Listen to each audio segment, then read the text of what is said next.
हम लोग एक ही चीज पर न जाने कितनी बार टैक्स भरते हैं। जैसे कि जब आप पैसा कमाते हैं तो इनकम टैक्स भरते हैं, उस इनकम से आप गाड़ी खरीदते हैं तो गाड़ी खरीदने पर जीएसटी देते हैं। जब गाड़ी खरीदते हैं तो रोड टैक्स भी सरकार आपसे वसूलती है, फिर रोड डेवलपमेंट सेस भी आपसे लेती है।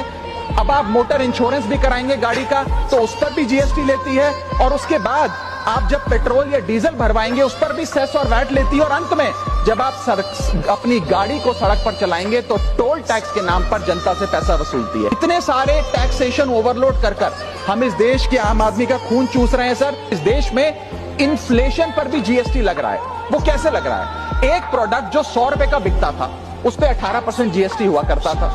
आज वो वस्तु महंगी हो गई, 100 से 150 रुपए की बिकने लगी, अब 18% 150 रुपए पे लगने लगा। यानी कि 50 रुपए की जो महंगाई है उस पर भी सरकार जीएसटी लेने लग गई है, which is GST on inflation. में जिन लोगों को अर्थशास्त्र के बारे में जानकारी नहीं है उनकी राय पे अगर बजट बनाएंगे तो इसी प्रकार के फ्लिप फ्लॉप देखने को मिलेंगे। क्या हमारे देश की वित्त मंत्री इन्फ्लेशन एडजस्टेड प्रॉफिट्स में विश्वास नहीं रखती?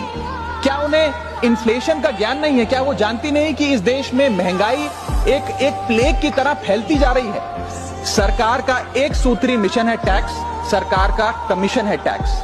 जगने पे टैक्स, सोने पर टैक्स, हंसने पर टैक्स, रोने पे टैक्स, खाने पे टैक्स, पीने पे टैक्स, बच्चों की पढ़ाई